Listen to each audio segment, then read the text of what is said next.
And welcome to சொல்ல துடிக்குது மனசு. பொதுவாக பெற்றோர்கள் தங்களுடைய குழந்தைங்க டாக்டராகவோ இன்ஜினியராகவோ லாயராகவோ ஆகணும் அப்படிங்கிற ஒரு நம்பிக்கையில் குழந்தைங்கள ஸ்கூலில் கொண்டு சேர்ப்பாங்க. ஆனால் அதில் சில குழந்தைங்க சின்ன வயசுலேயே தான் ஒரு ஓவியன் ஆகணும், இல்லை ஒரு சிங்கர் ஆகணும், இல்லை கிரிக்கெட் பிளேயர் ஆகணும் அப்படின்னு எல்லாம் ஆசைப்படுவாங்க. இன்னும் சில குழந்தைங்க பெரியவங்களானதும் நம்ம ஏன் சினிமா துறையில் சேரக்கூடாது அப்படின்னு நினைப்பாங்க. ஆனால் இந்த சினிமா துறை அப்படிங்கிறது வியாபார நோக்கத்தோடு இயங்கிட்டு இருக்கிறதுனால அது எல்லாரையும் அங்கீகரிக்கிறது இல்லைங்க. அப்படி என்னைக்காவது ஒரு நாள் தானும் ஒரு கலைஞனாக அங்கீகரிக்கப்படுவோம் அப்படிங்கிற ஒரு நம்பிக்கையிலையும் கனவுலையும் எத்தனையோ பேர் சென்னையில் இஷ்டப்பட்டு கஷ்டப்பட்டுட்டு இருக்காங்க. அப்படிப்பட்ட சில பேர் தான் இன்னைக்கு நம்ம நிகழ்ச்சியில் பார்க்க போகிறோம்.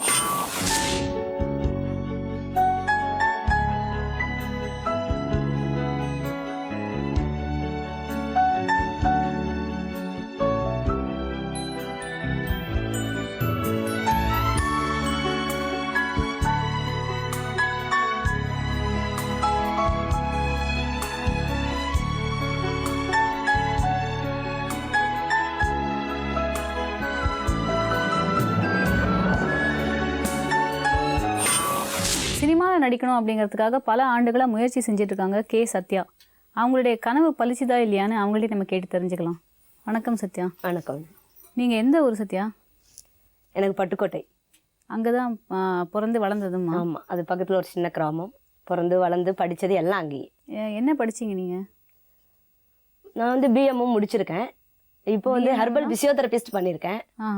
தென் கம்மிங் மந்த்லேருந்து பியூட்டிஷியன் கோர்ஸ் ஜாயின் பண்ண போகிறேன். என்ன கோர்ஸ்?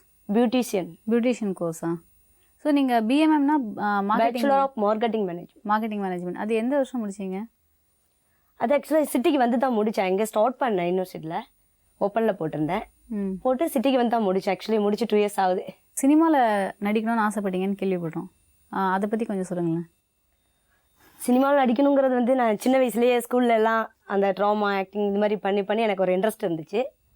பட் ஃபியூச்சரில் பக்கத்துலலாம் பார்த்தீங்கன்னா நல்லா பேசுகிற, நல்லா ஆக்ட் பண்ணுற, இதை நீ சினிமாவில் பண்ணலாம் அப்படின்னு அப்படியே சின்னதாக தூண்டி விட்டாங்க.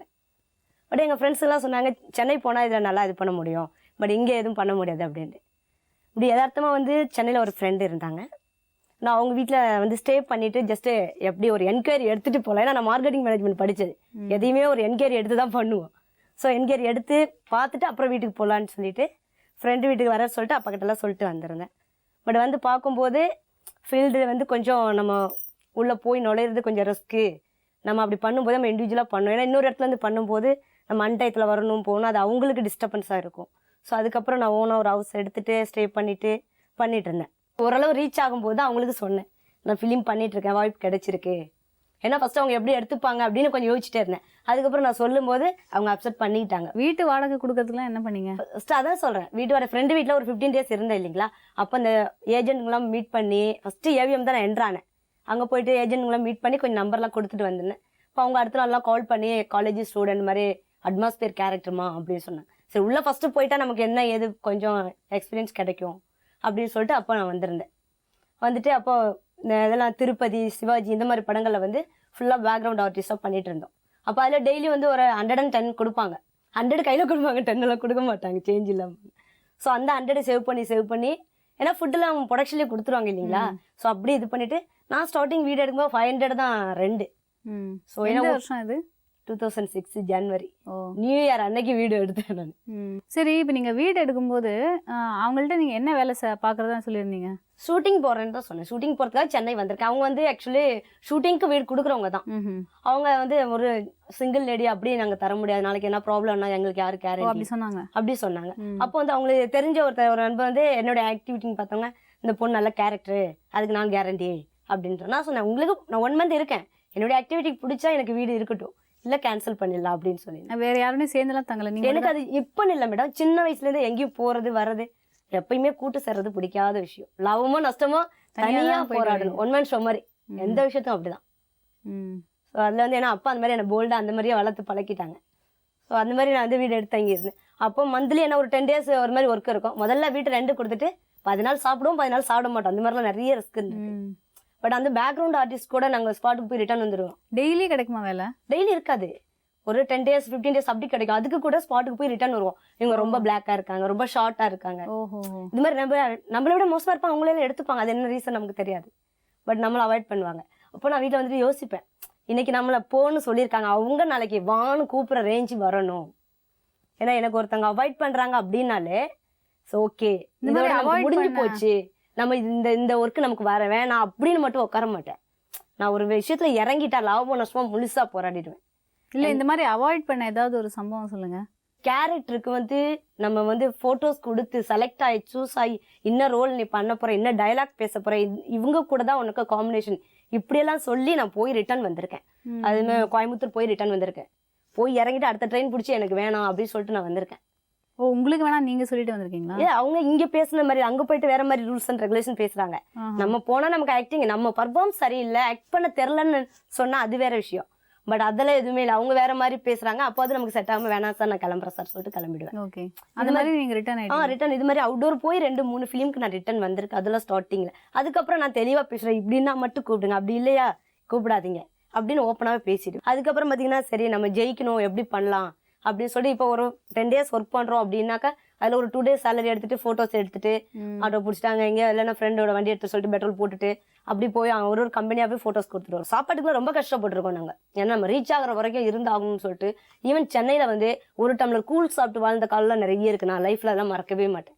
ஓன் குக்கிங் தான் பண்ணுவேன், எப்பயுமே ஓன் குக்கிங் தான். அந்த குக்கிங் பண்ற பொசிஷன் இல்லாதப்ப கூட ஏதோ ஒரு ஃபுட்டு எடுத்துட்டு வந்து அதையே 2 டைமுக்கு ஷேர் பண்ணி வச்சுட்டு கூட சாப்பிட்டேன். ஆனா எனக்கு வந்து இந்த மாதிரி கஷ்டத்துல இருக்கேன், யாருன்னா ஒருத்தர் ஹெல்ப் பண்ணுங்க அப்படி மட்டும் யார்ட்டையும் கேட்டல.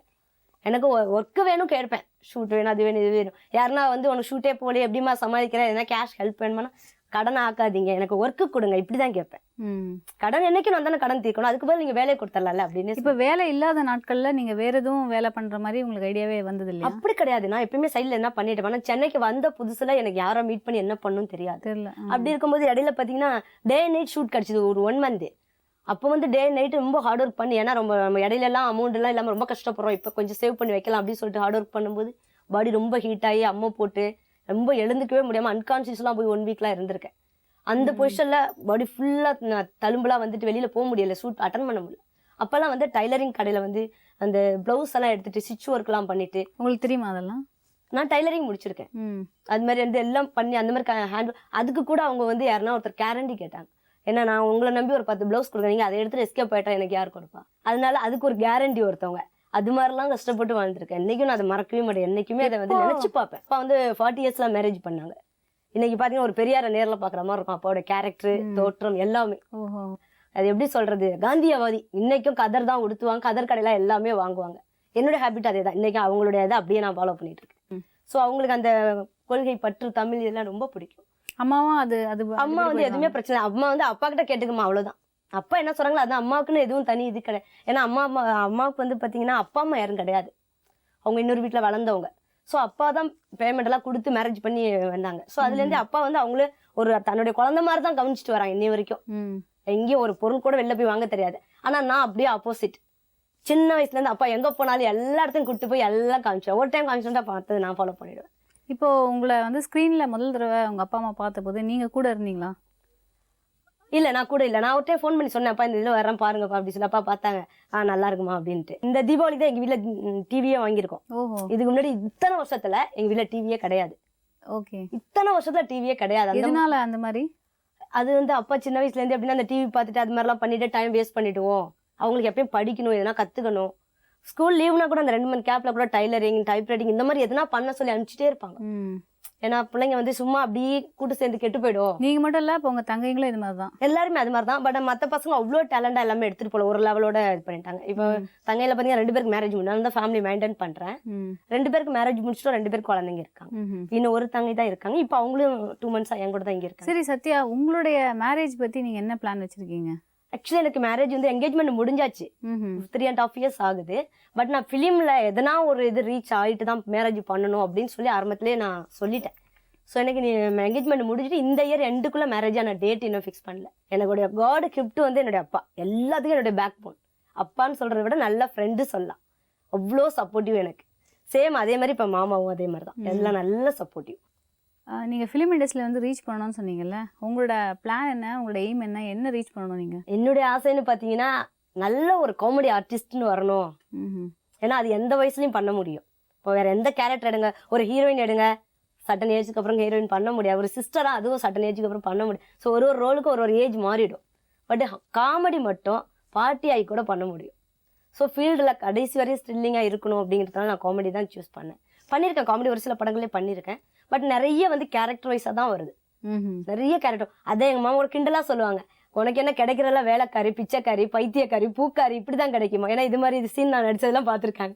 ஸோ அதனால அப்படி கேட்பாங்க. எந்த ரோல் கிடைக்குதோ என்னுடைய திறமையை அதில் காட்டுறேன். ஏன்னா அதை பார்த்து அடுத்தது இந்த ரோல் இவங்களால பண்ண முடியும் அப்படின்னு சொல்லுவாங்க. இப்போ உங்க தங்கைங்களுக்கு 2 பேர் கல்யாணம் ஆயிடுச்சுல்ல, இப்போ உங்களோட தங்கைங்கெல்லாம் உங்களுடைய லைஃப்பை பார்த்து என்ன ஃபீல் பண்றாங்க? இல்லை அவங்க எப்பயுமே வந்து எனக்கு சப்போர்ட்டிவ் தான். நான் இப்போ ஒரு இது பண்ணேன்னா அது எப்போ வரும் என்ன வரும். இப்போ கூட என் சிஸ்டர் ஊருக்கு வந்தப்போ ப்ரீ ஷோ போட்டிருந்தாங்க நான் நடிச்ச படம். குடும்பத்தப்போ நல்லா வந்திருக்கா, இது எப்போ ரிலீஸ் பண்ணுவாங்க அப்படின்னு சொல்லி தான் கேட்டாங்க. ஸோ அவங்க ஃபேமிலி எல்லாருமே அப்படி தான், எந்த படமா பண்ணியிருக்கேன் எப்போ வரும். அவங்க எங்கள் சம்மந்தி ஃபேமிலிங்க எல்லாருமே அப்படி ரொம்ப காட் கிஃப்ட். எங்கள் 2 ஃபேமிலி கிடச்சதும் நல்ல கிஃப்ட்டு தான். ரொம்ப நல்ல கேரக்டர் ஃபேமிலிஸ் எல்லாமே. அது வந்து அப்பாவோட புண்ணியம் தான் சொல்லணும். சினிமா துறையில் சாதிக்கணும் அப்படிங்கிற வேகத்தோட சத்யா இருந்துட்டு இருக்காங்க. அடுத்ததாக நம்ம நிகழ்ச்சியில் நம்ம சந்திக்க போகிறது 12 வருஷமாக ஃபிலிம் இண்டஸ்ட்ரியில் வேலை செஞ்சுட்டு இருக்கிற ஒரு உதவி இயக்குனரை. என் பேர் கண்ணன். நான் வந்து என்னோடய சொந்த ஊர் கோயம்புத்தூர். அசிஸ்டன்ட் டைரக்டராக ஜாயின் பண்ணணும், டைரக்டர் ஆகணும்னு ஆசையில் சென்னை வந்தேன். என்னோடய நண்பர்களோட ரூமில் இருக்கும்போது சாப்பிட்றதுக்கு யார்கிட்டும் காசு இருக்காது. யாராவது ஒருத்தர் ஊர்லேருந்து சொந்தக்காரி யாராவது வந்தாங்கன்னா அவங்ககிட்ட ஒரு 500 ரூபா அந்த மாதிரி கடன் வாங்கிட்டு டெய்லியும் 10 ரூபாய்க்கு சாப்பிடுவோம். அப்படி காசு இல்லாத பட்சத்தில் வந்து குழாய் தண்ணீர் தான் குடிச்சிட்டு அப்படியெல்லாம் கஷ்டப்பட்டுருக்கோம். அது மாதிரி நிறைய பேரும் கஷ்டப்பட்டுருக்காங்க. ஃபீல்டுக்கு வந்து ஆக்சுவலாக பார்த்தீங்க அப்படின்னா இந்த சான்ஸு கேட்டு டெய்லியும் ஒருத்தர் பார்க்குறதுக்கே 3 மாதம் 4 மாதம் ஆகுது. அதுக்கப்புறம் இந்த இயக்குனரை நான் பார்த்து அதுக்கப்புறம் அவரை வந்து ஃபாலோ பண்ணிகிட்டே இருக்கேன். 6 மாதம் 1 வருஷம் இப்படி ரொம்ப நாள் பார்த்து அப்போ கூட பார்த்திங்கன்னா வாய்ப்பு கேட்கறது கிடைக்காது. ஏன் அப்படின்னா என்ன மாதிரி பல பேர் வர்றதுனால அவங்களாலையும் வாய்ப்பு கொடுக்க முடியல.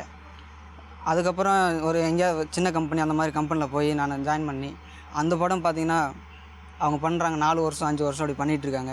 அதுக்கப்புறம் என்ன பண்ணுறது, 5 வருஷத்துல ஊர்லேருந்து சொல்லிவிட்டு வந்து திருப்பி ஊருக்கு கூட போக முடியாமல் நான் ரொம்ப கஷ்டப்பட வேண்டியிருக்கு. ஊருக்கு மறந்தே போயிருக்கோம் நாங்கள். என்னுடைய நேம் சதீஷ்குமார். நான் 2003 ட்ரை பண்ணிட்டுருக்கேன் அசிஸ்டன்ட் டைரக்டர் ஆகிறதுக்கு. 2005 தான் எனக்கு வாய்ப்பு கிடச்சிது. அதுக்கு முன்னாடி வந்து டெலிஃபிலிம்ஸ் இதெல்லாம் ஒர்க் பண்ணிட்டு இருந்தேன். 2005 நான் படம் பண்ணுறப்போ அந்த படத்துக்காக வந்து எவ்வளோ கஷ்டப்பட்டுருக்கோம். பேட்டை தர மாட்டாங்க, சேலரி கிடையாது, மதியானம் டிஃபன் தர மாட்டாங்க. அப்படி இருந்தால் கஷ்டப்பட்டு ஒர்க் பண்ணோம். ஆனால் ஸ்கிரிப்ட் ஒர்க் முடிஞ்சதுக்கப்புறம் அவங்க ஷூட்டிங்கே போகலை. அதுக்கப்புறம் நெக்ஸ்ட் இன்னொரு படம் ஒர்க் பண்ணேன். கிட்டத்தட்ட வந்து 3 இயர்ஸாக அந்த ஒரே படத்தையே ஒர்க் பண்ண வேண்டிய ஒரு சூழ்நிலை. அப்புறம் எவ்வளோ பெரிய பெரிய டேரக்டர்ஸ்லாம் ட்ரை பண்ணி பார்த்தோம். அந்த டேரக்டர்ஸ்லாம் வந்து எங்களை யாருமே சரியாக வரல. டேரக்டர்ஸ்லாம் மதித்து கூட பேசலாம், நாயோட ஒரு கேவலமாக ட்ரீட்மெண்ட் பண்ணாங்க எங்களை.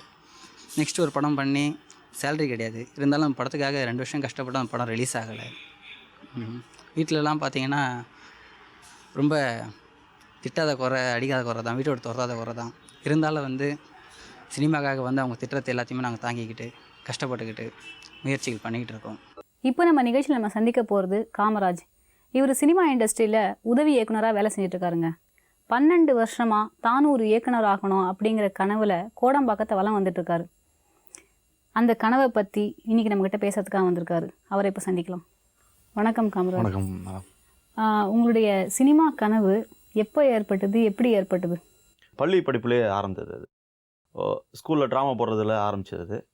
அந்த ஆர்வம் வந்து படிப்பு முடிச்சதுக்கப்புறம் அந்த ஆர்வத்தை பயன்படுத்தி நம்ம என்ன செய்யலாம், நம்ம தொழிலாக மாற்ற முடியுமா அப்படின்னு யோசிச்சப்போ அது சினிமா தான் சரியான இடம் அப்படின்னு தோணுச்சு. அப்படி இருக்கும்போது இதில் நமக்கு சரியாக வரும் அப்படின்னு யோசிக்கும்போது இயக்குனர் தான் சரியான ஒரு இடம் அப்படின்னு தோணுச்சு. சார் அதுக்காக ப்ரிப்பேர் பண்ணிவிட்டு நான் ஊருக்கு சென்னைக்கு வந்தேன். எந்த ஊர் நீங்கள்? திருச்சி. அப்போ நீங்கள் இந்த மாதிரி சென்னைக்கு வரும்போது அங்கே ஏதாவது வேலை பண்ணிட்டு இருந்தீங்களா எப்படி? திருச்சியில் வந்து டிவி மெக்கானிக் ஷாப்பில் ஒர்க் பண்ணேன் நான். படிப்பை நான் வந்து எலக்ட்ரிக்கல் எலக்ட்ரானிக்ஸ் இன்ஜினியரிங் படிச்சிருக்கேன். இப்போ நீங்கள் சென்னை வரணும் சினிமா கனவோட அப்படின்னு சொன்னபோது வீட்டில் எப்படி எடுத்துக்கிட்டாங்க? வீட்டில் சொன்னேன், அப்பா வந்து கொஞ்சம் அதை சரியாக எடுத்துக்கல, அதை ஒத்துக்கல. முதல்ல என்ன சொன்னார்? வேணாப்பா, நீ படித்த படிப்புக்கு இன்ஜினியராக போ, இன்ஜினியர் ஆகணுங்கிறது தான் எங்கள் அப்பாவோட ஆசை. அதுக்காக தான் படிக்க வச்சார் என்னை வந்து. அதுக்காக போ அப்படிலாம் சொன்னார். அம்மா தான் சொன்னாங்க, சரி பரவாயில்ல நம்ம பையன் வந்து வேறு விதமாக வரட்டும் அப்படின்னு சொல்லி அம்மா தான் கொஞ்சம் ஊக்கம் கொடுத்தாங்க. உங்கள் கூட பிறந்தவங்க இருக்காங்களா? 3 தம்பி இருக்காங்க. அவங்கெல்லாம் எப்படி ரியாக்ட் பண்ணாங்க? என் தம்பிங்க தானே, நான் அவங்கள வந்து அவங்களுக்கு கன்வின்ஸ் பண்ணிட்டேன், அவனும் பிரச்சனை இல்லை. அவங்களுக்கும் நம்ம அண்ணன் நல்லா வரணும் அப்படிங்கிறதுல ஒரு ஆர்வம் தான். அவங்கள கன்வின்ஸ் பண்ணிட்டு தான் நான் சென்னைக்கு வந்தேன். சென்னைக்கு வந்த உடனே என்ன பண்ணீங்க? சென்னைக்கு வந்தோன்னா டாக்டர் செல்வா சார்கிட்ட வந்து ஒரு 1 இயர் ட்ரை பண்ணேன். ட்ரை பண்ணி அவர்கிட்ட முதல் முறையாக ஒர்க் பண்ணுறது வாய்ப்பு கிடைச்சிது. ஒரு டைரக்டர் வந்து உடனே சேர்ந்துட முடியாது. ஒரு 4-5 மீட்டிங் 5-6 மீட்டிங் நடக்கும். அப்போ இப்போவான்னு சொல்லுவாங்க. அதுக்கப்புறம் போய் தான் சேர முடியும். அந்த இதை கரெக்டாக ஃபாலோ பண்ணேன். அவரும் கரெக்டாக வாங்க அப்படின்னு சொன்னார். நான் வந்து ஜாயின் பண்ணிட்டேன் அவர் படத்தில். உங்களுடைய சினிமா நாலேஜை பற்றி கேட்டாங்களா? சினிமாவில் கேட்டார், உங்களுக்கு என்ன படிச்சிருக்கீங்க, இது மாதிரி ஜென்ரலான விஷயங்கள் தான் கேட்டார். என்ன படிச்சிருக்கீங்க, உங்கள் சினிமா ஆர்வம் எப்படி இருக்குது, என்ன புக்கெலாம் படிப்பீங்களா அப்படிலாம் கேட்டார். சொன்னேன், இது மாதிரி நிறைய புக்ஸ்லாம் படிப்பேன் சார், நான் படங்கள் நிறையா பார்ப்பேன், சின்ன வயசுலேருந்து சினிமா ஆர்வம் சார் அப்படின்னு சொன்னேன். ஓகே வாங்க அப்படிங்கிற மாதிரி சொன்னார். ஃபாலோப்பில் இருங்க அப்படின்னு சொன்னார். நான் ஃபாலோ பண்ணிகிட்டு இருந்தேன். ஒரு படம் ஸ்டார்ட் பண்ணுறது கொஞ்சம் டைம் இருந்துச்சு. அந்த டைமில் கரெக்டாக வர சொன்னார். நான் போய் ஜாயின் பண்ணிட்டேன். இப்போ எத்தனை வருஷமாக நீங்கள் அசிஸ்டன்ட் டைரக்டராக இருக்கீங்க? அசிஸ்டன்ட் டைரக்டர்லேயே 2-3 கேட்டகரி இருக்குது. ஒரு படிப்படி ஸ்டேஜில் நான் ஃபஸ்ட்டு அசிஸ்டன்ட் டைரக்டராக என்ட்ரி ஆனேன். அப்புறம் அசோசியேட்டு, அப்புறம் கோ டைரக்டர் அப்படின்னு சொல்லி இதுக்கு வந்து ஒரு 10 இயர்ஸ் ஆயிடுச்சு. இப்போ இந்த 10 இயர்ஸ் உங்களுடைய வருமானம் நிரந்தர வருமானம் இருந்ததா? நிரந்தர வருமானம்னா படம் நடக்கிறப்பெல்லாம் வந்து நமக்கு வந்து வருமானம் வரும். படம் ஒர்க் பண்ணுறப்பெல்லாம் படம் வரும். அது படம் இல்லாத நேரத்தில் மட்டும் கொஞ்சம் கஷ்டமாக இருக்கும். அது ஊரில் நண்பர்கள் அப்படி உதவியில் அப்படி கேரி ஆகிடுச்சு. காமராஜ், ஃபேமிலி சைட்லேருந்து உங்களுடைய வாழ்க்கை எப்படி இருந்தது? என்ன நீங்கள் ஏதாவது இழந்த மாதிரி ஃபீல் பண்ணுறீங்களா? எனக்கு என்ன தோணுதுன்னா, இழந்தது என்ன விஷயம்னா, நம்ம சினிமாவில் படுற கஷ்டம்னு சொல்ல வர்றது எதை சொல்ல வர்றதுன்னா, குடும்பத்தை நம்ம வந்து சுகதுக்கங்களை பகிர்ந்துக்க முடியாது. அவங்களோட சந்தோஷமான விஷயங்கள் எல்லாம் நம்ம வந்து கலந்துக்க முடியாது. அதுக்காக நம்ம இங்கே வந்துடுவோம். அம்மாவுக்கு ஏதாவது உடம்பு சரியில்லை அப்படின்னா கூட போய் பார்க்க முடியாது. இப்போ தம்பிக்கு கூட மேரேஜ் நடந்தது. தம்பிக்கு மேரேஜ் பண்ணுறதுக்காக நல்லா ஏற்பாடுலாம் பண்ணாங்க. நானும் அதில் சில பங்குலாம் எடுத்துக்கிட்டேன். பட் மேரேஜ் டைமில் எனக்கு வந்து இங்கே ஒரு அப்பாயின்மெண்ட் இருந்துச்சு, ஒரு ஹீரோட்ட அப்பாயின்மெண்ட் இருந்துச்சு. அந்த டைமில் போக முடியல. தம்பியோட கூட நான் வரேன் தான் சொல்லிட்டு இருந்தேன். தம்பி எனக்கு ரொம்ப பிடிக்கும், வரேன் தான் சொல்லிட்டு இருந்தேன். அவனும் வருவான் எதிர்பார்த்துட்டு இருந்தான். பட் இங்கே அப்பாயின்மெண்ட்னால அன்றைக்கி போக முடியல. அப்புறம் தம்பியோட கோச்சிக்கிட்டான். அப்புறம் நான் 2 நாள் போய் கன்வின்ஸ் பண்ணேன். இது மாதிரி சுக துக்கங்களை பகிர்ந்துக்க முடியாது. அதுதான் தம்பினா உங்க சொந்த தம்பி. அவர் கல்யாணத்துக்கே உங்களால் போக முடியல. அதான் இங்கே ஒரு ஹீரோட அப்பாயின்மெண்ட் இருந்தது. அவர்கிட்ட கதை சொல்கிறதுக்காக அப்பாயின்ட் பண்ணியிருந்தேன். அந்த அப்பாயின்மெண்ட்டுக்காக நான் வந்து தள்ளி வச்சேன். இப்போ உங்க தம்பி கல்யாணம் ஆயிடுச்சுன்னு சொல்றீங்க, ஆனா உங்களுக்கு ஆகல. அப்போ அதை பத்தி உங்களுடைய உற்றார் உறவினர்லாம் ஏதாவது கேட்பாங்களா உங்ககிட்ட? சினிமாக்காரங்களாம் பொண்ணு கொடுக்க தயங்குவாங்க. என்னன்னா ஏதாவது ஒரு கேஸ் வந்து எப்பாவது பேப்பரில் வந்து ஏதாவது ஒரு கேஸ் மெயின்டைன் ஆகிட்டா இருக்கும். அவங்களுக்கும் டைவர்ஸ் ஆகுது அப்படிலாம் மெயின்டைன் ஆகிட்டு இருக்கும். அது சினிமாட்டு மட்டும் இல்லை, ஒவ்வொரு டிபார்ட்மெண்ட்லையும் இது மாதிரி விஷயங்கள் நடக்க தான் ஆகுது. திருமணம் முறிவுங்கிறது எல்லா டிபார்ட்மெண்ட்லையும் பொறுத்த விஷயம். பட் சினிமாங்கிறது ஒரு கவர்ச்சியான ஒரு மீடியா அப்படி இருக்கிறனால அந்த நியூஸ் வந்து பேப்பரில் வந்துட்டு இருக்கு. ஸோ இதை பார்த்து பெண் வீட்டுக்காரங்களாம் வந்து அவங்க ஃபீல் பண்ணி, ஐயோ நம்ம கட்டி கொடுத்தா நம்ம பொண்ணு இப்படி நடத்திடுவானோ அப்படின்னு பயத்தில் சில பேர் அப்படிலாம் சொல்லியிருக்காங்க. இது சினிமாக்காரன்னா பொண்ணு தர மாட்டோம் அப்படிலாம் சொல்லியிருக்காங்க. உங்களுக்கு நேரடியான அனுபவம் இருக்கு? எனக்கு நேரடியாக வந்திருக்கு. சினிமாக்காரன் எனக்கு நான் சில பெண்ணுங்களாம் பார்த்துருக்கேன். அவங்க அப்பா அம்மா வந்து சொல்லியிருக்காங்க. அது நடந்திருக்கு. நேரடியாக சொல்லிடுவாங்க. அப்போ சொல்லிடுவாங்க. அப்பா மட்டும் சொல்லுவாங்க. எந்த நம்ம சொல்ல மாட்டாங்க, அப்பா மட்டும் சொல்லுவாங்க வேணாம் அப்படின்றாங்க. ஆமாம். அதே சமயத்தில் சில சினிமா நண்பர்களுக்கு பொண்ணு கொடுத்த சம்பவம் நடந்திருக்கு. இது எல்லாம் இதுதான் ஈக்குவலாக நடந்திருக்கு. இப்போ உங்களுடைய அப்பா அம்மா உங்களுடைய கெரியரை பார்த்து எப்படி ரியாக்ட் பண்றாங்க? என்ன ஃபீல் பண்ணுறாங்கன்னா, கொஞ்சம் கஷ்டமாக தான் ஃபீல் பண்ணுறாங்க. என்னன்னா, என்னோட சேர்ந்த நண்பர்கள் இருப்பாங்க, ஊர்லலாம் இருப்பாங்கல்ல, ஒரு 7-8 பேர் 9 பேர் செட்டாக இருப்பாங்க. அவங்களுக்குலாம் இப்போ வந்து என்னென்னா, எல்லாரும் கல்யாணம் பண்ணி ஒரு நல்ல காரு, ஒரு பங்களா, வீடு, ஓரளவுக்கு ஆளாளுக்கு என்னென்ன ஒரு முடியுமோ அந்த அளவுக்கு எல்லாம் லைஃப்பில் செட்டில் ஆயிருக்காங்க. பட் நான் வந்து இன்னும் போராடிட்டு இருக்கேன். இயக்குனர் குழந்தை பெற்றிருப்பாங்க, அப்படிலாம் இருக்கும். இப்போ நான் வந்து இயக்குனர் போராடிட்டு இருக்கேன் அப்படிங்கும்போது அவங்களுக்கு கொஞ்சம் வருத்தம் தான். நம்ம அதை உங்கள்கிட்ட சொல்லுவாங்க. அப்போ ஃபீல் பண்ணாங்க, அவன் பையன்லாம் அப்படி இருக்கான், அவன் ஃப்ரெண்டெல்லாம் அப்படி இருக்கான் அப்படிலாம் சொல்லுவாங்க.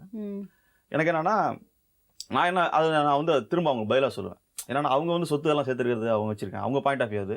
ஆனால் என் சொத்து என்னன்னா, நான் இத்தனை வருஷம் 8 வருஷம் 9 வருஷம் இருக்கேன்னா அதில் நிறைய கதைகள் பண்ணி வச்சிருக்கேன். ஒரு 7-8 கதைகள் வச்சிருக்கேன், நல்ல நல்ல கதைகள். என்னோட முதல் படம் மட்டும் வந்துருச்சுன்னா அதுக்கப்புறம் வரப்போகிற படங்கள் எல்லாமே மிகப்பெரிய லெவலில் வெற்றி பெற அளவுக்கு நல்ல கதைகளை வச்சுருக்கேன். அந்த கதைகள் தான் எனக்கு சொத்து. ஸோ கவலையப்படாதீங்க, நானும் அதை வந்து அச்சீவ் பண்ண முடியும். எதையும் இலக்கில் சினிமாக்காக நான் வந்து வந்துடுவேன் அப்படின்னு சொல்லி அவளை ஆறுதல் சொல்லுவேன். காமராஜ், இப்போ உங்களுடைய எய்ம் என்ன, உங்களோட பிளான் என்ன? இப்போ இயக்குனர் ஆகிறதுக்கான முயற்சிகளில் ஈடுபட்டுருக்கீங்க. என்ன மாதிரியான முயற்சிகள் பண்ணிட்டுருக்கீங்க? இப்போ பல ஹீரோஸ் அப்ரோச் பண்ணிட்டுருக்கேன், பல ப்ரொடியூசர்ஸ் பார்த்துட்ருக்கேன். அவங்கள்ட்ட கதை சொல்லி அந்த விஷயங்கள்லாம் போயிட்டுருக்கு. இன்னும் 2 months 3 months ஆரம்பிச்சுலாம் சொல்லியிருக்காங்க. அந்த விஷயம் பாசிட்டிவாக இருக்குது. கூடிய சீக்கிரமாக டைரக்டர் ஆகிடுவேன். டைரக்டர் ஆகிறதுங்கிறது வந்து ஒரு விஷயத்தை வச்சு மட்டும் கிடையாது, திறமைன்னு மட்டும் சொல்லிட முடியாது. முயற்சி இருக்குது, உழைப்பு இருக்குது.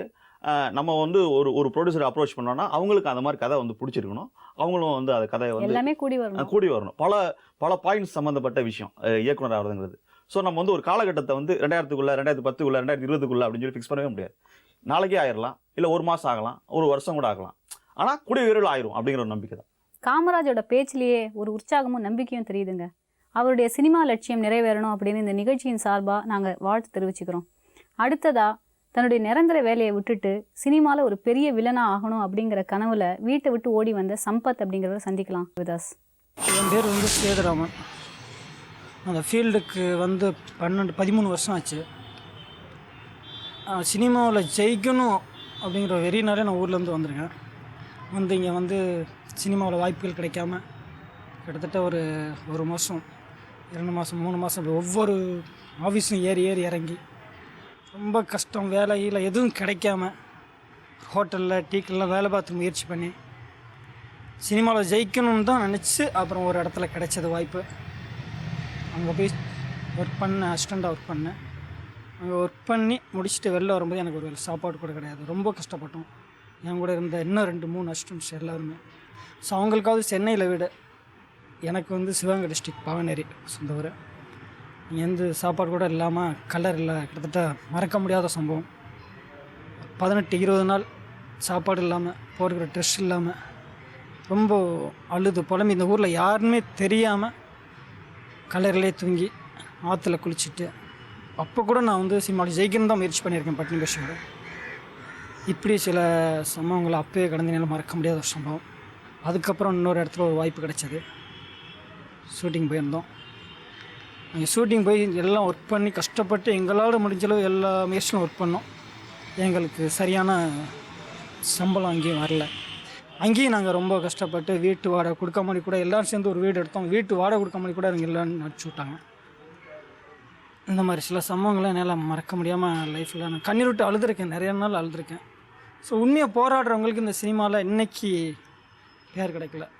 ஸோ வேடிக்கை பார்க்குறவங்களுக்கு கூட வந்து ஒரு வாய்ப்பு பண்ணி நான் டேரக்டர் அப்படிங்கிற மாதிரிலாம் போயிடுறாங்க. பல டேரக்டர்கிட்ட ஏறி இறங்கி கஷ்டப்பட்டு ஒர்க் பண்ணி வந்த யாருக்கும் வந்து சரியான வாய்ப்புகள் இங்கே கிடைக்கிறதில்ல. அம்மாவும் ஆர்டிஸ்ட் தான். அம்மா நிறையா சீரியல்ஸ்லாம் பண்ணியிருக்காங்க, தெலுங்கு பண்ணியிருக்காங்க, தமிழ் அவ்வளோவா பண்ணதில்லை. அவங்களோட ஆசை வந்து என்னை நடிக்க வைக்கணுன்ட்டு. எனக்கு ஸ்டார்டிங்கில் அவ்வளோவா இன்ட்ரெஸ்ட் இல்லை. பட் எனக்கு போக போக பார்த்து அந்த நேம் ஃபேமெல்லாம் பார்க்க எனக்கு கிடைக்கும்னு நினச்சி நானும் அம்மாவோட ஆசை நிறைவேற்றணுக்காக நான் வந்தேன். ஃபர்ஸ்ட் மூவி வந்து புதுக்கோட்டையில் இருந்த சரவணன். அதுக்கப்புறம் ஒரு லாங் கேப். ப்ளஸ் பார்த்திங்கன்னா உங்களுக்கு சொன்ன மாதிரி நேம் ஃபேம் அண்ட் மணி, இது 3மே. மைனஸ் பார்த்திங்கன்னா நிறையாவே இருக்குங்க. நம்ம நிறையாவே விட்டு கொடுக்கணும் ஃபேமிலிக்காக. சினிஃபில் என்ட்ரு ஆகும்போதே எனக்கு வந்து ஹீரோயின் ஆகணும்னு ஆசை. நிறைய டேரக்டர்ஸ், நிறைய ப்ரொடியூசர்ஸ் எல்லாம் பார்த்தேன், ஃபோட்டோஸ்லாம் கொடுத்தேன். வெயிட் பண்ணுமா, நல்ல கேரக்டர் வந்தால் சொல்கிறேன் சொல்ல. அதுக்கப்புறம் காலும் வராது, ஒன்றும் வராது. இன்னும் அதுக்காக நான் காத்துட்ருக்கேன். கண்டிப்பாக வரும், கடவுள் இருக்கார். காத்திருந்து திரும்ப ஒரு ஹீரோயினாக அவங்க முன்னாடி நான் சந்திப்பேன். வெல்கம் பேக் டு சொல்ல துடிக்குது மனசு. வீட்டில் கோச்சிக்கிட்டு வெளியில் தங்கி வேலை பார்த்துக்கிட்டு இருந்த சம்பத் ராமுக்கு சினிமா ஆசை எப்படி வந்தது அப்படிங்கிறத பற்றி அவரே நம்மக்கிட்ட பேச போகிறாருங்க. வணக்கம் சம்பத். வணக்கம். எந்த வருஷம் நீங்கள் வீட்டை விட்டு வெளியேறினீங்க? 1998. ஓ, அப்பயே வந்துட்டிங்களா? எதனால் வெளில வந்தீங்க? ஆக்சுவலாக வீட்டில் அப்பா 95 இறந்தார். அப்புறம் எனக்கு பிரதர்ஸ்க்கெலாம் கொஞ்சம் ப்ராப்ளம் ஆச்சு. இனிமேல் அங்கே இருக்கிறதுல வீணாக பிரச்சனை தான் வரும்ன்றதுக்காக வீட்டில் சொல்லிட்டு தான் வெளியே வந்தேன், சொல்லாமலாம் வெளியே வரல. ஸோ என் சிஸ்டர் மேரேஜ் ஒன்று ஆகாடிருந்தது. ஸோ அவங்க மேரேஜ் முடிஞ்ச மறுநாள் கிளம்பி என்னோடய ஃப்ரெண்டோட ரூமில் வந்து தங்கியிருந்தேன்.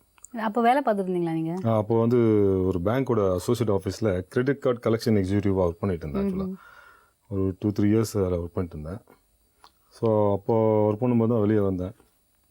அப்போ வெறும் 2500 ரூபாய் சம்பளத்தை தான் வேலை செஞ்சுட்டு இருந்தேன் ஆக்சுவலாக.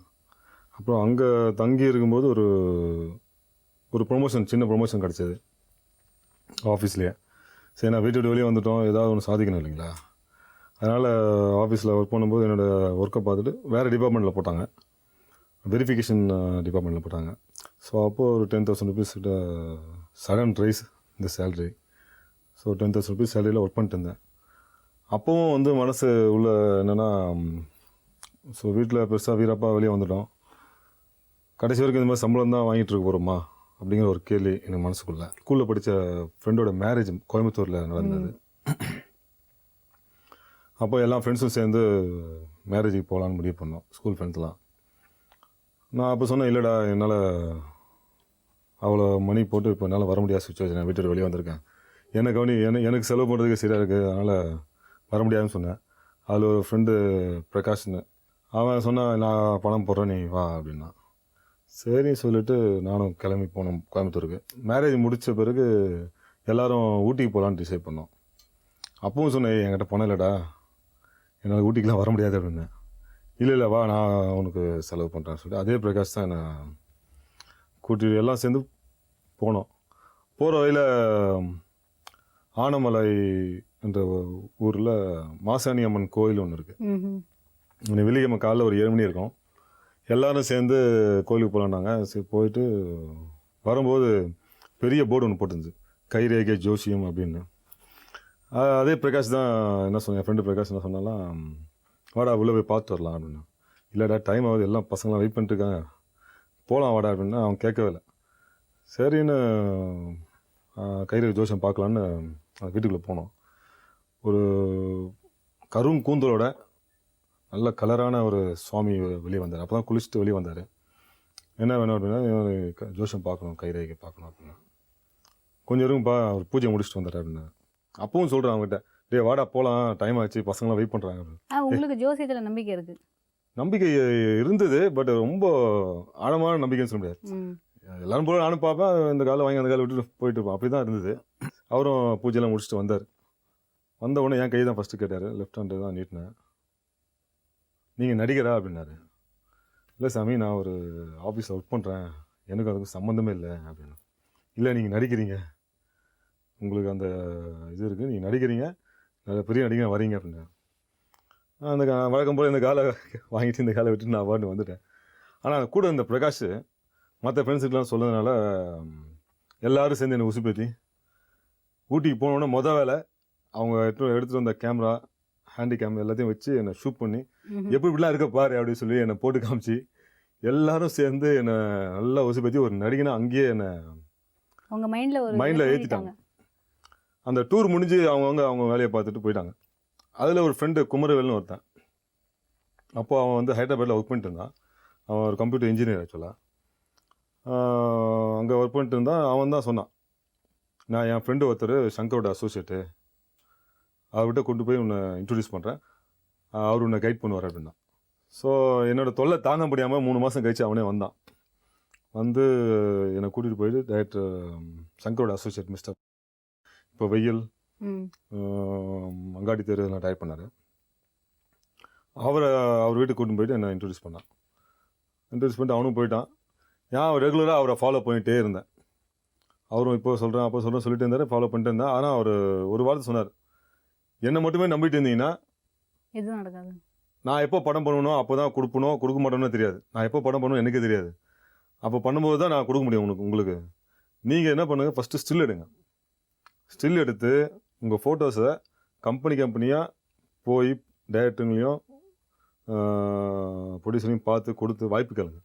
அப்போ தான் உங்களுக்கு வந்து நிறைய இயக்குநர்கள், நிறைய ப்ரொடியூசர்கள், நிறைய கம்பெனிகள் வந்து உங்களுக்கு பழக்கமாகும். ஏன் என்ன ஒருத்தனை நம்பிட்டீங்கன்னா அது சரி வராது அப்படின்னாரு. நான் அப்போது வந்து ஸ்டில் எடுக்க சொன்னார் பார்த்தீங்களா, அவரே வந்து மிஸ்டர் பரணின்னு ஒரு கேமராமேன் இருக்குது. இப்போ ஒரு பெரிய கேமராமேன் இதில் ஹைதராபாத்தில்.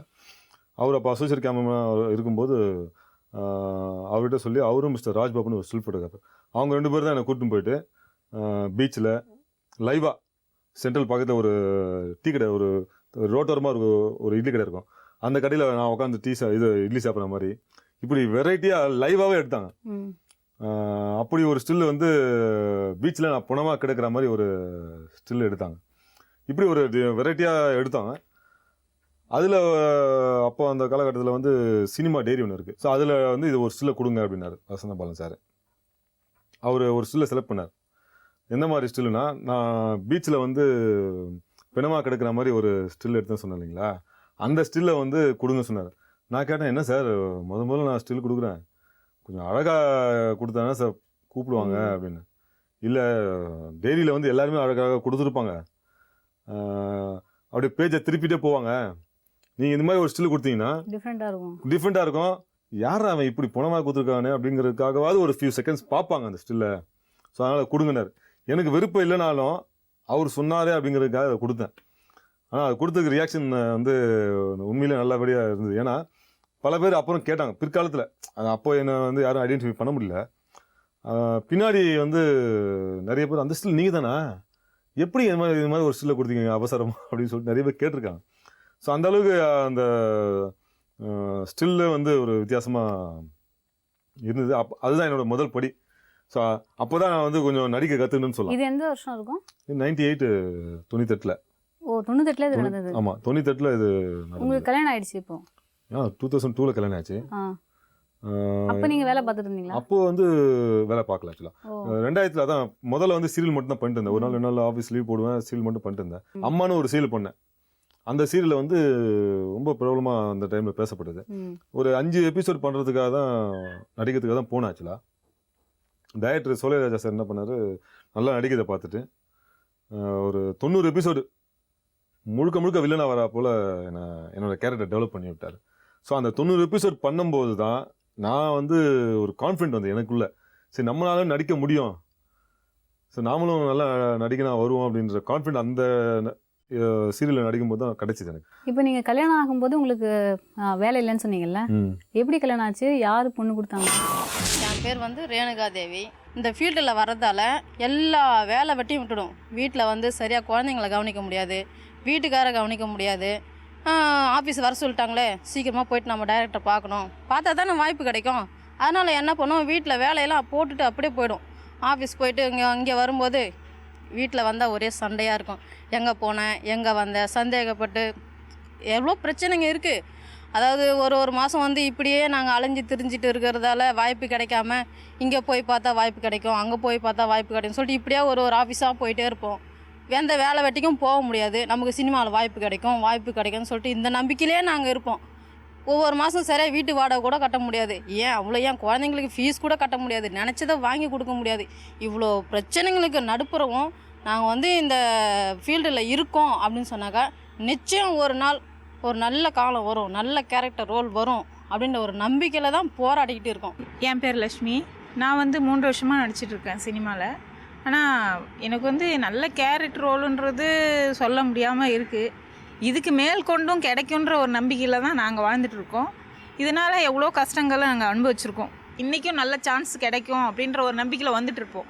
அப்போ அவங்க என்ன சொல்லுவாங்க, இன்றைக்கி இதுமாரி உங்களுக்கு நல்ல சான்ஸ் கிடைக்குமா, நீங்கள் ஸ்டில் எடுத்துகிட்டு இந்த ஆஃபீஸ் போங்க அப்படின்னு சொல்லுவாங்க. ஃபோன் நம்பரையும் கொடுத்துட்டு ஸ்டில்லையும் கொடுத்துட்டு வருவோம். ஆனால் எங்களுக்கு சான்ஸ் கிடைக்காது. அப்போ நாங்களே ஃபோன் பண்ணி இன்னொரு வாட்டி கேட்கும்போது, ஆமாம்மா நீ கொடுத்துட்டு போனேன்ல, நான் சரி நான் கூப்பிட்றேம்மா, இருமா இதோ நாளைக்கு படம் எடுக்க போகிறோம், உங்களை கூப்பிட்றேம்மா அப்படின்னு சொல்லுவாங்க.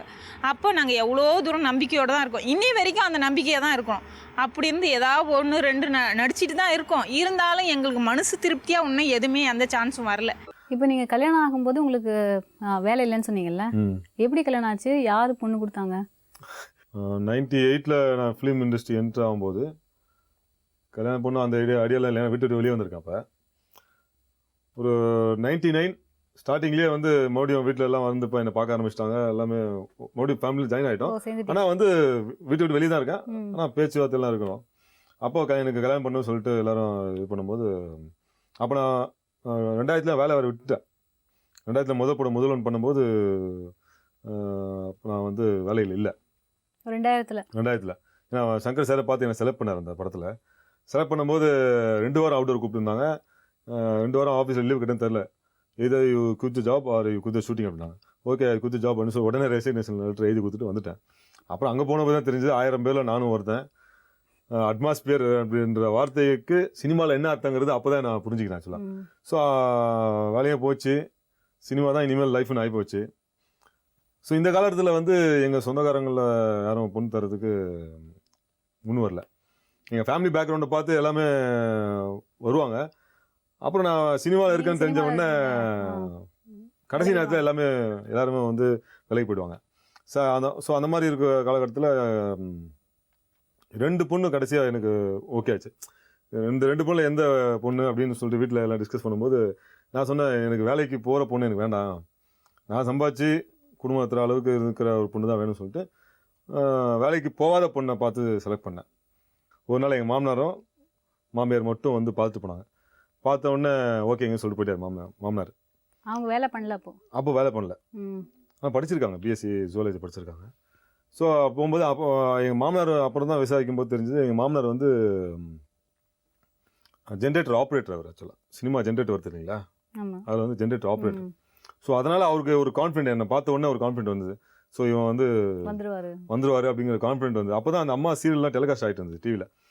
ஸோ அதனால் அவங்களுக்கு ஒரு கான்ஃபிடென்ஸ், ஓகே இவர் வந்து இன்றைக்கி தான் ஒரு பெரிய நடிகை வருவார்ன்ற ஒரு கான்ஃபிடென்ட்டு. அதனால் அவங்க ஒத்துக்கிட்டு பொண்ணு கொடுத்தாங்க. 2002 பிப்ரவரியில் மேரேஜ் ஆச்சு. உங்கள் மாமனாருடைய கனவை நீங்கள் நிறைவேற்றினீங்களா? நிறைவேற்றிட்டே வரேன்னு நினைக்கிறேன். ஏன்னா எனக்கு சொல்லப்போனால் கல்யாணம் ஆன பிறகு தான் நல்ல நல்ல கேரக்டர்ஸ் பண்ண ஆரம்பித்தேன். அதாவது வெளியே தெரிகிற அளவுக்கு கேரக்டர்ஸ் பண்ண ஆரம்பித்தது அந்த காலகட்டத்தில் தான். தீனா, ரமணா, தூளு, ரன்னு, தவசி, எல்லாமே வில்லனுக்கான அடியாக்களை தான் பண்ணியிருந்தேன். அப்போல்லாம் வந்து வில்லனுக்கு அடியாளா அப்படி தான் பண்ணிட்டு இருந்தேன் அப்போ. ஸோ ஆனால் படிப்படியாக கேரக்டர்ஸ் பண்ண ஆரம்பிச்சது மேரேஜ் ஆன பிறகு தான். அப்புறம் உங்கள் ஒய்ஃப் எப்படி ரியாக்ட் பண்ணாங்க நீங்கள் வந்து சினிமாவில் இருக்கீங்க அப்படின்னு உடனே? உங்களுடைய குடும்ப வாழ்க்கை எப்படி இருந்தது? இல்லை, அவங்க வந்து சினிமா குடும்பத்தில் இருக்கிறதுனால அவங்களுக்கு ஓரளவுக்கு இது உள்ள நெல்லி விஷயம்லாம் தெரியும் அவங்களுக்கு.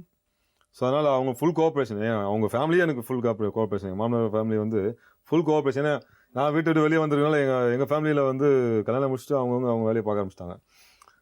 ஆனால் நான் முன்னுக்கு வரதுல வந்து ரொம்ப மெனக்கெட்டு ஆர்வம் காமிச்சது வந்து எங்கள் மாமனார் ஃபேமிலி தான்.